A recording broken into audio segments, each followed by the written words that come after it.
이제 하나님의 말씀을 보시겠습니다. 오늘 은혜 받으실 말씀은 누가복음 22장 54절에서 62절의 말씀입니다. 신약성경 136페이지 누가복음 22장 54절에서 62절의 말씀입니다. 저와 여러분 한 절씩 교독하시겠습니다. 예수를 잡아 끌고 대제사장의 집으로 들어갔을 때 베드로가 멀찍이 따라가니라. 사람들이 뜰 가운데 불을 피우고 함께 앉았는지라. 베드로도 그 가운데 앉았더니 한 여종이 베드로의 불빛을 향하여 앉은 것을 보고 주목하여 이르되 이 사람도 그와 함께 있었느니라 하니 베드로가 부인하여 이르되 이 여자여 내가 그를 알지 못하노라 하더라. 조금 후에 다른 사람이 보고 이르되 너도 그 도당이라 하거늘 베드로가 이르되 이 사람아 나는 아니로라 하더라. 한 시간쯤 있다가 또 한 사람이 장담하여 이르되 이는 갈릴리 사람이니 참으로 그와 함께 있었느니라. 베드로가 이르되 이 사람아 나는 내가 하는 말을 알지 못하노라고 아직 말하고 있을 때에 닭이 곧 울더라. 주께서 돌이켜 베드로를 보시니 베드로가 주의 말씀 곧 오늘 닭이 울기 전에 내가 3번 나를 부인하라 하심이 생각나서 60일을 합독하겠습니다. 밖에 나가서 심히 통곡하니라. 아멘. 홍 목사님은 저의 친형님보다 더 저를 사랑하시는 것 같아요. 대형님이시고 아버지 같은 분이시고 또 우리 박완철 목사님 제가 한 3, 4주 전에 사부 예배 와서 말씀을 들었는데 참 인격적이시고 그 진지하시고 정직하신 그 인격이 묻어나는 설교를 과부의 2 랩전을 통해서 랩돈을 통해서 가르쳐 주신 것으로 기억합니다. 우리 나춘균 장로님은 저의 친아우입니다. 네, 그러니까 저보다 훨씬 더 유명한 것 같아요. 그리고 우리 양성수 장로님, 저희 고향교회 장로님이신데 따님이 양정혜 권사님도 여기에서 만나리라고 생각을 못했습니다. 이런저런 여러 가지 이유 때문에 작은 집에서 큰 집으로 와서 그 품에 안기는 마음으로 제가 설교를 할 수 있을 것 같습니다. 여러분 하나 질문으로 설교를 시작하지요. 여러분 이렇게 추위에 아까 기도해 주신 우리 권사님이실 텐데 언급하셨고 이 바쁜 때, 이 중요한 때 모든 것 차치하고 하나님께 예배를 드리기 위해서 달려오신 여러분, 신실하신 하나님의 성도 여러분, 예수를 잘 믿는다는 게 뭡니까? 어떻게 하는 게 예수 잘 믿는 거예요? 뭐라고 하시는데 잘 안 들리긴 해도 다 맞았어요. 다 맞았어요. 다 맞았어요.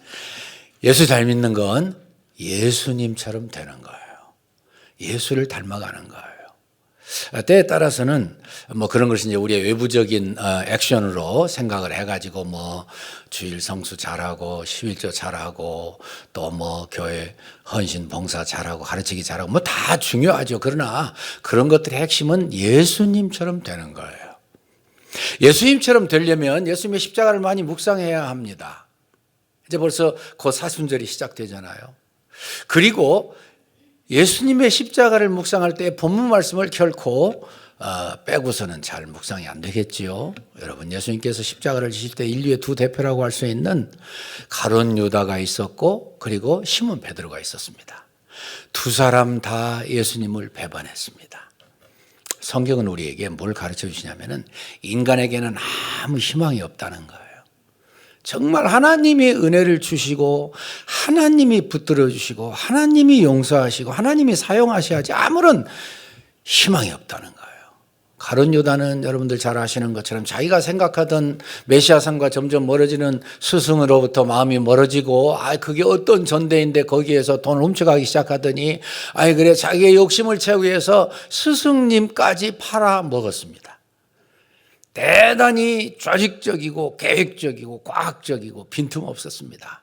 그러나 거기에 비해서 베드로는 그렇지는 않았죠. 전혀. 그는 순간적이고 그리고 즉흥적이었던 그런 예수님 배반을 한 다음에 그는 일생 닭만 울면은 스승님을 팔아먹었다는 것에 대해서 가슴 아파하면서 어쩔 줄 몰라 하는 회개의 일생을 살았습니다. 그런데도 불구하고 본문은 베드로의 처절한 실패를 말씀하고 있죠. 저는 본문의 말씀을 사복음서를 전체를 통해서 말씀을 증거해야 옳다고 생각합니다. 베드로가 그러면은 어떻게 해서 이런 모습을 보일 수밖에 없었을까? 여러분들 잘 아시는 것처럼 고린도전서 10장 11절 말씀에 13절은 여러분들이 더 잘 아실 거고요. 승리의 확신. 11절 말씀에 보니까 이런 일들이 우리의 거울이 되고 말세를 만난 우리의 경계로 기록하였느니라 그랬습니다. 하나님께서 바울 사도를 통해서 구약의 이스라엘의 실패를 말씀하시고 이런 일들이 우리의 거울이 되고 말세를 만난 우리의 경계로 기록하였다 말씀했습니다. 그 말씀 우리에게 적용한다면 성경에 있는 모든 말씀은 우리의 거울이 되고 말세를 만난 우리의 경계로 기록했다고 해석할 수 있습니다. 적용할 수 있습니다. 여러분, 이 베드로에게서 그럼 우리는 무슨 거울을 발견할 수 있을까요? 제가 세 가지 소개합니다. 첫 번째 거울은요, 자기를 너무 믿었던 베드로, 영적 과신에 사로잡혔던 그를 통해서 우리는 우리를 늘 비춰볼 수 있는 결실을 얻을 수 있을 것입니다. 무슨 말씀이냐? 본장에 있는 누가복음 22장 31절 32절 말씀, 예수님께서는 이미 베드로에게 경고하셨습니다. 시몬아 사단이 밀가부를 하려고 너희를 청구하였으나 내가 너로 하여금 신앙에서 떨어지지 않도록 위에서 기도했다 그러셨어요. 그러면 주님 앞에 무너졌어야 됐습니다. 아니, 예수님 계속해서 십자가를 지실 말씀을 하시더니 오늘이야말로 바로 그때가 된 것입니까? 나를 좀 불쌍히 여겨주십시오. 나를 위해서 기도해 주십시오. 정말 매어 달려 간구하고 뭔가 그 어려움을 이겼어야 되는데 자기는 자신만만했던 거예요. 아마 행간을 읽으면서 우리식으로 표현해 본다면 이렇게 이야기했죠. 아, 예수님, 저 모르십니까? 의리의 사나이. 그 밑에 보니까 성경에 직접 나와 있잖아요. 저는요, 예수님을 위해서 옥에 가는 것도 죽는 것도 각오했습니다.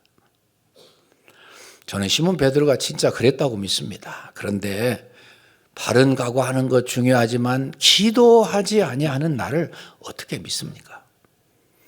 여러분, 하나님 앞에 나올 때마다 여러분들 이 귀한 발걸음을 하셔서 정말 어찌하든지 산제사, 하나님 받으시는 제사를 드리기를 원하시는 여러분들, 또 저 하나님 앞에서 어떻게 신앙생활 해야 되고 어떻게 예배드려야 됩니까? 여러분들 이 남서울 교회가 보통 교회입니까? 남서울 은혜교회 참 정말 여러분들 이 자리에 나오시면서 이렇게 예배 드리시고 이 멤버가 돼가지고 신앙생활 하시면서 자부심 느끼지 않으면 그게 비정상이겠죠. 그런데 자부심을 느끼는 건 좋지만 너무 자부심이 지나치면 잘못될 수도 있다는 거예요. 여러분, 신앙생활을 해보니까 어떻던가요? 자부심으로, 전통과 관록으로, 경험으로 신앙생활을 하는 게 아니고 지금도 살아있는 믿음으로 신앙생활을 하는 거더라고요. 큰 소리로 하는 게 아니더라니까요. 지금도 하나님 말씀대로 다 실천하지 못해서 안타까워하는 그 마음의 자세에 하나님이 기뻐하셔요. 자신만만이 아니더라고요. 하나님께서 찾으시는 제사는 상한 심령이라 하나님이시여 상하고 통회하는 심령을 주께서 멸시치 아니하시리이다. 시편 51편 17절 말씀대로 신앙생활하고 예배드리는 게 참된 것이더라고요. 두 번째 거울은 바른 기회 포착에 실패한 베드로. 좋은 기회를 놓쳤다 그런 뜻이에요. 그게 무슨 말씀인데요? 여러분 생각해 보세요. 예수님께서 지금 대제사장의 뜰에 끌려오셨습니다. 당시의 종교 지도자들은 무조건 하고 청년 예수 바른 말씀을 하시고 그리고 그들에게 회개를 촉구하시고 하나님 말씀을 비춰주시는 그 말씀이 싫어가지고 저 청년 예수 죽여버리기만 하면은 우리는 안전하고 계속해서 승승장구할 거야. 그 생각밖에 없었어요. 그러니까 무슨 핑계를 대서라도 예수를 죽여야 돼요. 그런데 그 자리에 아까 말씀드린 것처럼 정말 자기가 낮아져서 철저히 기도하고 성령 충만 받아서 예수님과 함께 대제사장의 뜰에 베드로가 섰다고 가정해 봅시다. 베드로가 이렇게 외쳤습니다. 여러분 조심하세요. 이 예수님은 하나님이 보내신 메시아이십니다. 나는 이분을 통해서 3년 반 동안 함께 먹고 자고 하면서 수없는 하나님 말씀을 듣고 그리고 말씀의 증거를 수없이 받았습니다. 아니 이분은 메시아로서의 증거되는 수없는 기적을 행하셨습니다. 안진뱅이가 일어나고 소경이 눈을 뜨고 그 어려운 병 중풍병자가 낫고 아니 죽은 자들이 살아나는 것을 나는 수없이 경험했습니다. 여러분 조심하세요. 이분이야말로 하나님이 보내신 메시아입니다 하고서 성령 충만해서 강하게 외쳤다면 어떻게 됐을까요? 여러분들 얼굴을 뵈니까 한 번도 그렇게 묵상 못 해봤는데 그렇게 모습을 보이시는 것 같아요. 좀 어려운 묵상이죠 사실은. 그런데 저는요 이것을 오래전에 우리 모두 사랑하고 존경하고 가르침을 받았던 우리 김혜한 총장님 설교에서 제가 그 말씀을 듣고 그 참 중요한 말씀이고 일리가 있는 말씀이다 그런 생각을 했어요. 사실 따지고 보니까 성경 말씀은요 바로 그걸 기록하셨더라고요. 안 되는 것 같은데 불가능한 것 같은데 어려운 것 같은데 그때는 오히려 하나님이 살아계심이 체험되고 증명되는 때인 줄로 믿습니다. 정말 그렇습니다. 여러분 제가 짧은 시간에 많은 이야기를 할 필요가 뭐 있습니까? 한 분만 제가 이야기할게요. 여러분들께서 그 좋아하는 다윗과 골리앗 이야기. 사실은요 골리앗이 성경에 보니까는 거의 3m 가깝더라고요. 3m는 좀 못 되는데. 여러분 이 땅 위에 아무리 키 큰 사람도 3m 보셨습니까? 그러니까 옛날 사람들이 대단히 키가 컸던 거예요. 근데 이 사람은요 정말 키도 컸지만은요 사울 임금님의 말씀처럼 어렸을 때부터 용사고요. 그 위풍당당하고 그 참 모습에서 벌써 다 주눅이 들어가지고 아무도 그를 대항할 생각을 못했어요. 임금님부터 시작해서 하나님의 선택받은 하나님의 사람들이 단 한 사람도 그를 대적할 마음을 못 가졌어요. 누구 하나라도 40일 동안 나와서 너희들 대표 좀 하나 보내봐. 나하고 싸워서 내가 지면 우리가 다 너희들 노예 되고 그 사람 지면 너희들 다 우리 노예 돼. 그냥 나와서 그냥 외치고 멸시하고 조롱하는데 한 사람도 나설 생각을 못했어요. 오직 그저 더 무서워가지고 벌벌 떨었어요. 그런데 이 젊은 사람이 청소년이죠. 여러분들 몇 살이나 됐을 것 같아요? 제가 볼 때 한 15살 된 것 같아요. 15살쯤. 중3. 말이 안 되는 이야기죠. 그런데 그에게는요, 주님을 향한 열정이 있었고, 사랑이 있었고, 주님의 영광을 드러내는데 펄펄 끓었어요. 그러니까 하나님을 멸시하니까 이 속에 불이 났잖아요. 그래서 가서 가만 안 놔두겠다는 거예요. 사울왕이 말렸습니다. 야야야야. 아니야. 저 사람 어렸을 때부터 용사인데 네가 어떻게 해? 아니야. 말렸지만 가겠대요. 계속 가겠대요. 자기 경험을 앞세우면서. 그러니까 그래 그럼 이 갑옷이라도 입고 갈래? 이게 불편하니까 다 벗어 던지고 아무 무기 없이 막대기 하나 들고 갔어요. 막대기. 여러분들 상상해 보세요. 성경은요 모든 부분이 한편의 드라마예요. 저는 오래전부터 여러분들은 저보다 더 깊이 묵상하시겠지만 그런 걸 많이 느껴요. 성경은 한 편 한 편이 다 엄청난 정말 매력적이고 그리고 정말 놓칠 수 없는 한 편의 드라마들이다. 그런데도 세상의 드라마를 아직 볼 수가 있겠느냐? 사실 그런 거 필요 없어요. 시간 많이 뺏기니까 여러분들 물론 절제해서 보시겠지만 그런데 이 다윗이 나섰지 않습니까? 나서서 대결하겠다고 누구 하나 대표 보내라는데 어린애가 나오니까 얼마나 기가 막혀요. 그래서 이 골리앗이 저주를 합니다. 신의 이름으로 저주를 하면서 말합니다. 야 이놈아 내가 개냐? 아니 그래 막대기 하나 들고 나오게. 그런데 이 다윗이 뭐라고 그랬어요? 너는 칼과 창으로 나에게 나오지만은 나는 내가 멸시하는 여호와 하나님의 이름으로 너에게 나가노라. 아멘이시죠?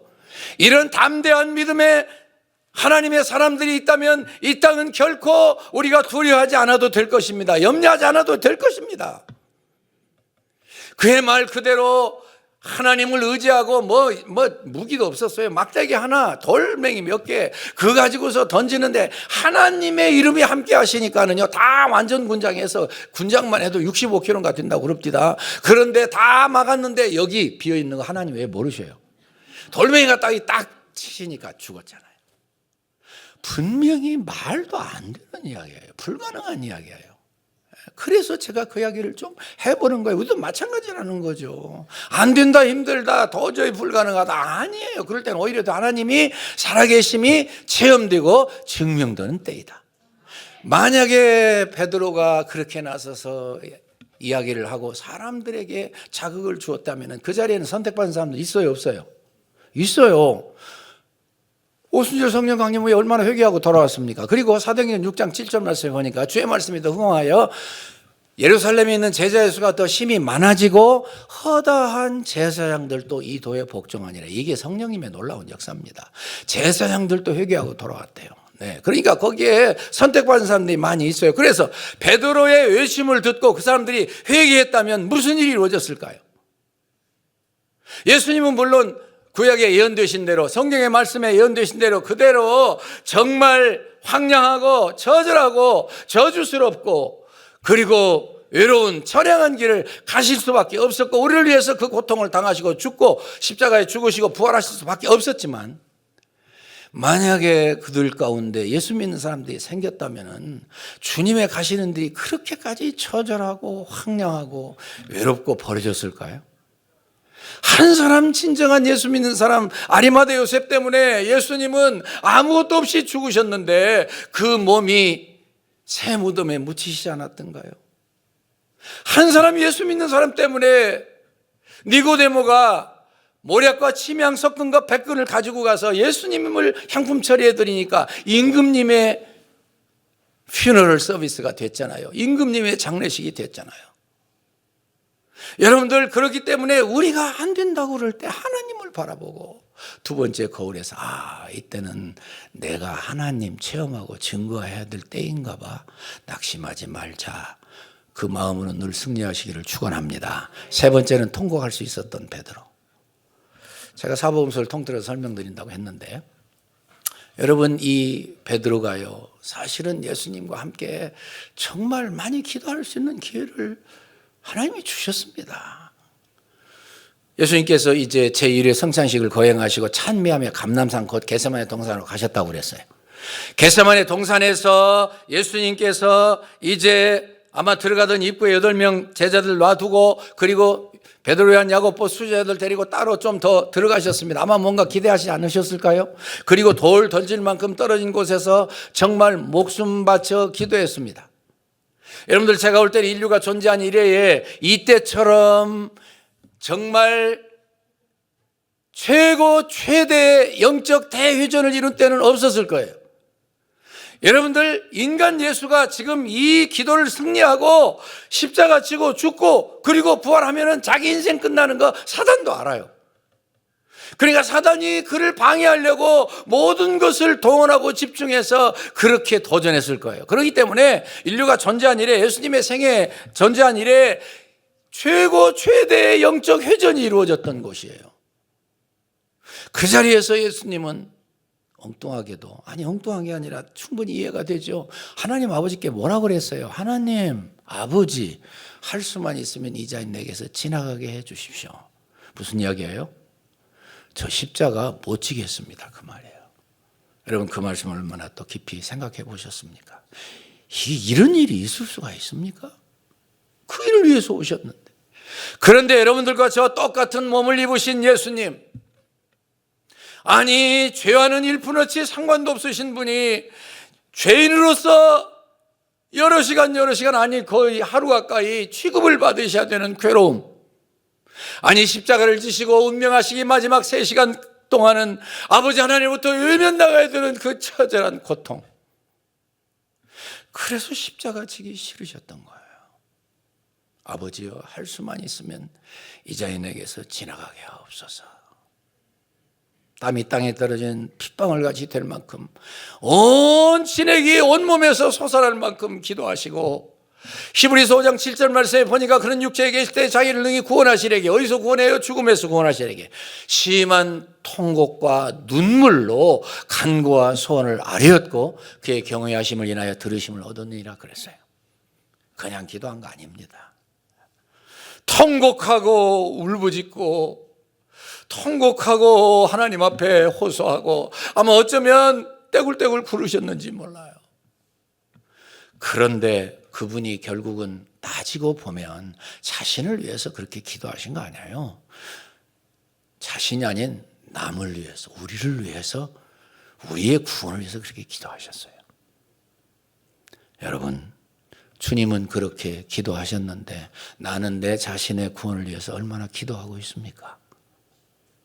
여러분들이 이미 다 잘 알고 훌륭하게 대처하고 계시지만 한 번 예수님을 나의 구주와 주님으로 영접했다고 구원이 끝난 것 같이 그렇게 생각하고 행동하는 사람들 때문에 오늘 한국교회가 이 모양이 됐어요. 구원파하고 뭐가 다릅니까? 뭐 그거 귀한 일이긴 하지만 그러나 그것은 구원의 시작에 불과하잖아요. 하나님은 빌립보서 2장 12절 말씀을 통해서 바울의 입을 통해서 뭐라고 그랬어요? 너희가 떨림으로 구원을 이루라. 성화의 시작에 불과한데 날마다 나를 부인하고 내 십자가를 지고 예수님의 뒤를 따르는 것이 하루하루 나를 보고 나를 통해 하나님이 영광 받으시고 많은 사람들이 예수 그리스도를 발견하게 되는 거 아니겠습니까? 예수님께서 그렇게 간절히 기도하시고 육신은 허락지 않지만 그러나 하나님은 또 아버지 하나님 또 얼마나 당황하셨을까요? 하나님께서 성령님을 보내셨습니다. 충만하게 하셨습니다. 천사들을 보내셨습니다. 하나님의 은혜로 마음을 추스린 다음에 그러나 내 원대로 마옵시고 아버지의 원대로 하옵소서. 기도라는 게 쉬운 것도 아니고요. 간단한 것도 아니더라고요. 그렇게 뭐 적당히 해서 되는 게 아니더라고요. 하나님께서 그를 붙드시고 성자 예수님 정말 사력을 다해서 기도를 승리하시고 와서 제자들에게 오셨습니다. 뭐 하고 있었어요? 자고 있었어요. 여러분 피곤하면 자야죠. 그러나 예수님은 이미 제가 사복음서 통틀어 설명한다고 말씀드렸는데 이렇게 말씀해 너희가 시험에 들지 않게 깨어있어 기도하라 그러셨어요. 기도하라고 그랬는데 못했어요. 깨우셨습니다. 그리고 말씀하시는 게 너희가 나와 함께 1시간도 깨어있을 수 없더냐. 그 절박한 순간 그 대형적 회전이 이루어지는 중요한 순간에 1시간도 깨어있을 수 없니? 너무 기가 막힌 말 아닙니까? 여러분 시험에 들지 않게 1시간 정도 다 기도하는 분들만 나오셨죠? 1시간 기도 안 하셔요? 대답 안 하셔요? 지혜로운 분들이라 1시간은 기도해야 됩니다. 최소한 아침에 일어나서 30분 저녁에 잠자리에 들기 전에 30분 그것도 안 하고 무슨 신앙생활이에요. 여러분들이 받으실 수 있으니까 제가 말씀드리는 거예요. 깨우시고 가셔서 또 똑같이 기도하셨습니다. 똑같이 사력을 다해서 그리고 와서 또 보니까 또 자고 있어요. 참 어쩌면 인류의 모습이 그렇게 못했습니까? 희망이 없어요. 우리에게는. 또 깨우셨어요. 시험에 들지 않게 1시간 기도해라. 너희가 나와 함께 1시간도 깨어있을 수 없더냐? 합하니까 2시간이에요. 저는요 하나님 은혜로 부흥회를 좀 다녔습니다. 전문 부흥사는 아니지만 네. 그리고 제가 목회할 때 얼마 전까지만 해도 반드시 봄 가을로 부흥했어요. 그런데 제가 부흥회를 좀 다녀봐도 그렇고 우리 제가 섬기던 교회 뭐 여기 성복중앙교 이천성 목사님 세우신 어마어마한 교회를 제가 당역을 한 적이 있었는데 하여튼 뭐 그렇게 다니면서 다 해도요 준비하고 열심히 기도하고 해서 강사님들도 물론 그런 마음으로 오셔서 하니까 은혜가 되지요. 은혜를 받죠. 은혜 안 받으면 비정상이죠. 참 하나님 은혜를 주십니다. 참 눈물을 흘립니다. 은혜를 받습니다. 그리고 뭐 변화하고 새로워질 것 같은데 가만히 보니까 오래를 못 가더라고요. 아니 충격받았어요 제가. 아마 한 서너 주 갈까 아니면 두세 주 갈까 어쩌면 그렇게 똑같고 뻔뻔스러워져요. 아 여러분들 말고 여러분들 안 그래요. 많은 교회들이 그래요. 그래서 제가 충격을 받고요. 제가 얼마 전까지만 해도 10번 부흥회 가면 설교했습니다. 그렇죠. 월요일날 저녁에 시작해서 화요일날 새벽 낮밤, 수요일 새벽, 목요일 새벽 낮밤, 목요일날 밤에 10번째 설교는 제가 더 간절히 하나님 은혜지만은 그렇게 했습니다. 하고서 담임 목사님들하고 물론 미리 상의해가지고 하는 일입니다만은 작정서를 하나씩 나눠드렸어요. 그리고 거기에다 2가지를 작정하시겠습니다. 하나는 기도 작정, 하나는 전도 작정. 얼마나 교회마다 필요한 거예요. 그리고서 그분들에게 다 나눠드리고 반절은 교회 제출용, 반절은 개인 보관용. 그리고 다 시간을 들여가지고 잘라서 대내시라고 그랬어. 그러면 이제 우리 부교육자님들이랑 이런 분들이 다 다니면서 걷어오시죠. 그럼 제가 저에게 계속 주시라고 그래요. 그럼 제가 다 보고 다 이렇게 걷어오실 때까지 보면은요, 그때까지만 해도 여러분 시간의 11조가 2시간 24분입니다. 2시간 24분 이상 기도하겠습니다. 3시간, 뭐 어떤 분은 뭐 더 많이 쓰기도 하셨는데, 그러면서 하나님이 제가 잘한다고 그러겠어요. 하나님 불쌍히 여기시니까. 그렇죠. 그렇게 해서 하나님이 주신 은혜를 결실로 나타나서 하나님께 바치겠습니다 하는 그런 굉장한 그런 작정서를 올려주시더라고요. 여기다 다 같이 놨습니다. 그리고 제가 기도합니다. 작정하시게 한 강사나 작정하신 하나님의 사람들이나 같이 울먹울먹 하면서 하나님, 주님 오실 때까지 정말 이 시간 지킬 수 있게 해주십시오. 지킬 수 있게 해주십시오. 주님 재임하실 날이 얼마 안 남은 것 같은데. 그러면서 기도해 본 적이 많이 있어요, 여러분. 여러 번 있었어요. 그렇게 깨워놓고 가셔서 3번째 기도하시고 와서 보니까는요, 벌써 가른 유다가 파송한 성전 경비병이나 이 장병들이 와가지고서 예수님을 붙들어 갔습니다. 네. 여러분들 잘 아시는 것처럼 이 사도 요한은 대제사장의 친척이기 때문에 들어왔을 거예요. 그리고 그의 교섭으로 해서 베드로도 들어왔을 것입니다. 이 제자들이 다 도망쳤는데 그래도 베드로예요. 멀찍이 따라왔지만 그래도 예수님을 배반할 수 없어 온 거예요. 우리 시절과 비슷하니까 춥죠. 불을 피웠죠. 당연히 쪼여죠. 그래 불을 쬐고 있었는데 준비 안 된 베드로를 사탄이 알아요? 몰라요? 잘 압니다, 여러분. 그래서 이 여종을 통해서 시험을 한 거예요. 당신도 저 사람과 함께 있었느니라. 지금 저 사람 예수님과 관계가 되는 것이 드러나면은요, 그냥 망하는 거예요. 그러니까 나는 그 사람 모른다고 그랬어요.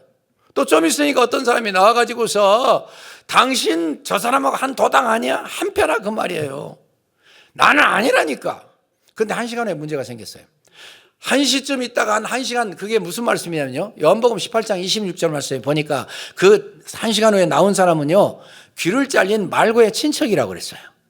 그러니까 그 사람이 얼마나 왕눈이를 해가지고 베드로를 쳐다봤겠어요. 아니 도대체 어떤 사람이 우리 친척을 귀를 자르고 난리야. 그러니까 훤히 알거든요. 그러니까 이렇게 말하지 않았겠어요. 이봐 이 사람아, 내가 당신 봤잖아. 어디서 거짓말해? 참 정말 절체절명의 위험의 순간입니다. 그렇게 했어도 이거 내가 압니다 했다가 박살 나니까 성경 다른 부분에 보니까 저주하며 맹세하여 가로되 내가 저를 알지 못하노라 그랬어요. 뭐라고 저주했을까요? 처음에는 예수님 저주했다 생각을 했는데 그게 아니고 자기를 저주했더라고요. 내가 저 사람 알면 말이야 나는 객섹스야 그런 정도 했지 않았나 싶습니다. 여러분 위기 앞에서 목숨을 걸어버리면 그렇게 담대할 수가 없지만 사자처럼 그 알량한 목숨 아끼려고 하면은요 치사해지고 치졸해지고요 비겁해집니다. 여러분 바로 그때 61절 주께서 돌이켜 베드로를 보셨습니다. 무슨 말인지 아십니까? 이 누가복음에 나오는 표현이에요. 주께서 돌이켜 베드로를 보시니. 기가 막힌 장면 아닙니까? 여러분들 예수님은 지금 하나님의 은혜로 하나님의 넘치는 은혜로 기도도 잘하셨고 성령 충만해서 지금 이 어려움을 감당하시는데 사실은 그의 머릿속에요 이 머리 위에 얼마나 많은 죄짐이 올려 있습니까? 여러분 예수님 전에 있었던 모든 인류의 죄, 예수님 당시의 모든 사람들의 죄, 예수님 이후에 오는 모든 인류의 죄 이것을 지고 계셔요. 지금 무게로 따지는 것은 어리석은 일이지만 우리의 이해를 돕기 위해서 말해보자면 이게 수억 톤은 될 거예요. 수억 톤의 죄짐을 지신 예수님은 누구에게 관심이 있어요? 누구에게요? 자기를 모른다고 하는 제자에게 관심이 있어요. 그래서 61절 주께서 돌이켜 베드로를 보시니. 이게 굉장히 중요한 말씀입니다. 저는 들었습니다. 어떤 화가가요 이 예수님의 그 끊임없는 한결같은 뜨거운 사랑의 강렬한 눈빛과 베드로의 초라하고 비겁한 눈길이 부딪히는 걸 강조해서 그려놓은 그림이 있다고 말씀드렸어요. 저는 하나님은 구원의 이니셔티브를 주시고 한 번도 포기하신 적이 없어요. 하나님이 우리를 버리시면 우리는 끝나지만 하나님이 우리를 버리지 않으시는 한은 희망이 있습니다. 내가 잘못하고 넘어져도 다시 일어날 수 있습니다. 이것이 우리가 믿는 하나님이셔요. 이 하나님 때문에 우리가 오늘날까지도 신앙생활을 하고 있는 것입니다. 그 하나님 때문에 오늘까지 우리가 신앙을 영위하고 있는 것입니다. 주님은 찾아오십니다. 버리지 않으십니다. 그를 새로 세우시기 위해서 안타깝고 넘치는 사랑으로 바라보십니다. 마지막 제가 간증 하나 마치고 설교를 끝낼게요. 여러분들 저와 비슷한 분들이 계실 텐데 아마 여러분들 그분들은 아실 거예요. 그 오혜령 배우님 오혜령에 대해서 아십니까 혹시 여러분들? 이분은 오하섭 교수님이라고 하는 연세대의 영문학과의 유명한 교수님의 총명한 딸이었어요. 그도 연세대 졸업해서 이화여고에서 교편 잡고 있었습니다. 근데 그때 당시 그분이 좋아하던, 사람들이 좋아하던 그 모든 걸 다 했어요. 수필 작가로, 그리고 희곡 작가로, 방송인으로, 그리고 배우로 일을 했어요. 그러니 얼마나 그가 참 잘 나가는 인생입니까? 사람들이 얼마나 그를 따르고 그리고 그를 존경하고 그의 인기가 얼마나 하늘을 치솟았습니까? 정말 살만하는 인생이고 기분 좋은 인생이죠. 가는 곳마다 뭐 사람들이 알아주고 인기라는 게 대단한 거잖아요. 그런데 그 인기가 그렇게 정말 덧없는 것인 것을 왜 진즉 몰랐을까요? 그는 인기가 올라가고 바쁘고 정신없으니까는요, 예수 믿는 거 다 포기했습니다. 그리고 너무 바쁘니까는요, 몸이 좀 참 피곤하고 불편하고 어려운데도 병원 갈 시간도 없었어요.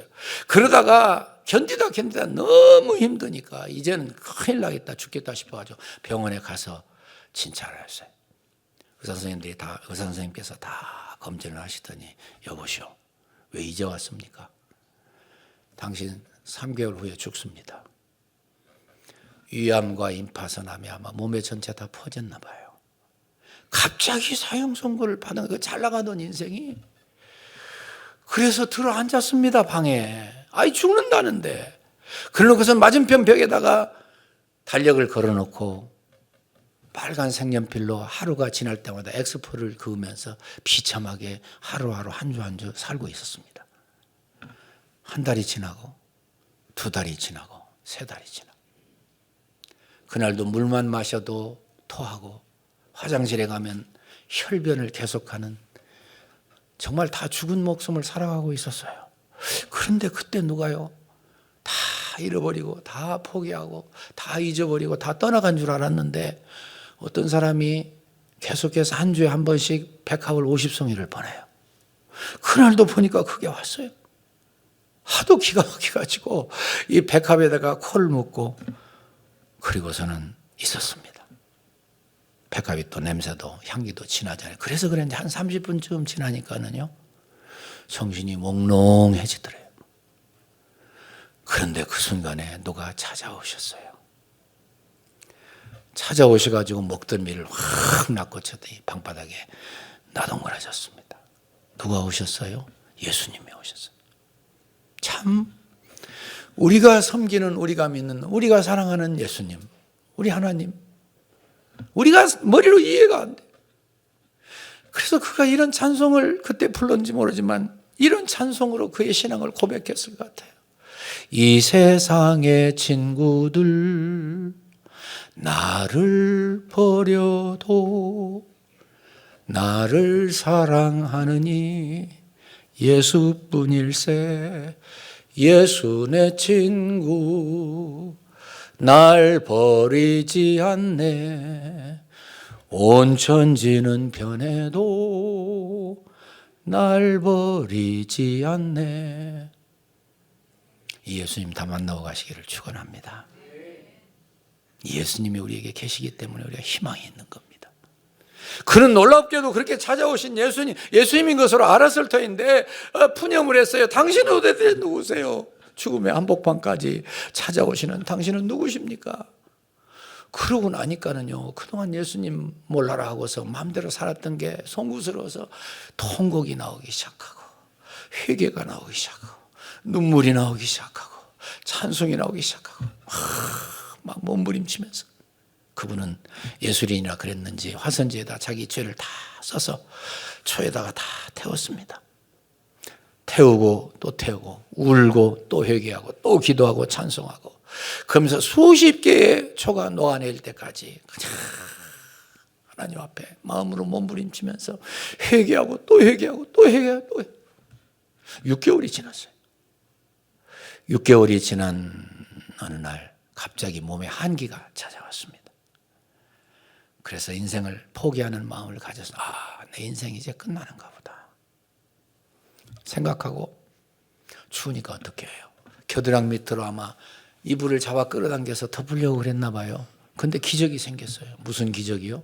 여기에 더럭더럭 붙어있던 암이 다 사라져서 이렇게 하는 동안에 보니까 못 알아들으셨어요? 아멘 하실 것 같은데. 어깨 죽지에 붙어 있었던 복숭아씨만한 암도 다 사라졌습니다. 높이 불러 있었던 배도 다 꺼졌습니다. 통곡하고 회개하고 눈물로 하나님 앞에 아뢰는 그 기도를 다 들으시고 하나님은 그의 죄를 용서하시고 새 인생을 허락하셨습니다. 그런 다음에 그의 인생이 어떻게 된가 아십니까? 그가 하나님의 눈을 자기도 하나님의 눈이 되게 해주시고 그의 손이 하나님의 손이 되고 그의 발이 하나님의 발이 되어가지고 의지할 수 없는 독거노인들 모시고 경기도 일원에서 평화의 집을 운영하면서 하루에 9시간씩 기도했어요. 9시간씩. 하나님을 만나면 인생이 변하고 하나님을 만나면 제대로 인생을 살게 됩니다. 저는 여러분들에게 베드로의 마지막 이야기하면서 기도 제목을 삼기로 원합니다. 여러분, 주께서 돌이켜 베드로를 보시니 오늘 내가 나를 3번 부인하라 하심이 생각나가서 밖에 나가서 심히 통곡하니라. 여러분들 다 전승을 들으셨습니다만 그가 또 밖에 나가서 그 성질에 얼마나 울었을까요? 가슴을 치고 땅을 치고 가슴을 치고. 참 그분을 생각할 때 제가 참 마음에 참 짜릿한 것은요, 짠하다고 그러죠. 그분이 일생 동안 주님을 배반한 게 너무 송구스러워서 닭만 울면 어찌할 바를 모르던 그 자세가 어땠을까. 회개하니까 그 못된 데서도 하나님이 받으십니다. 하나님이 그를 받으시니까 기적이 나타납니다. 하나님은 깨끗한 순수하게 희생하신 예수님의 그 거룩한 보혈의 공로와 부활의 그 깨끗한 그 공로를 죄 없는 천사들 통해서도 전하실 수 있어요. 얼마든지. 예수님이 승천하실 때 천사들이 갈릴리 사람들 옆에 있었지 않습니까? 갈릴리 사람들 왜 하늘 쳐다봅니까? 그대로 예수님 다시 오십니다. 그 사람들, 그 천사들 통해서 깨끗한 복음 전하실 수 있는데 하나님 그렇게 안 하시더라고요. 오히려 회개한 베드로 들어쓰셔서 위대한 사도로 쓰셔가지고 한 번을 칠 때에 3,000명이 회개하고 돌아오는 위대한 능력의 종으로 쓰시더라고요. 오늘 여러분들과 저에게 필요한 건 바로 그거 아닙니까? 우리가 부족한 게 많습니다. 좀 살만하다고 건방져지고 게을러지고 함부로 하고 기회의 소중한 걸 모르고 그리고 양락주의, 세속주의, 나도 모르는 사이 물질주의 조금씩 이게 오염되어 있어요. 하나님 앞에 다 회개하고 바로 설 때에 여러분들 이미 그렇게 역할하고 계시지만 우리 남서울 은혜교회 한 분 한 분이 이 시대에 정말 필요한 지도자들이 되고 사회에 빛이 되고 소금이 되어서 맛을 잃어버리고 살만 나지 않는다고 포기하려고 속상해하는 이 사회를, 이 국가를 새로 분명히 세워 주실 줄로 믿습니다.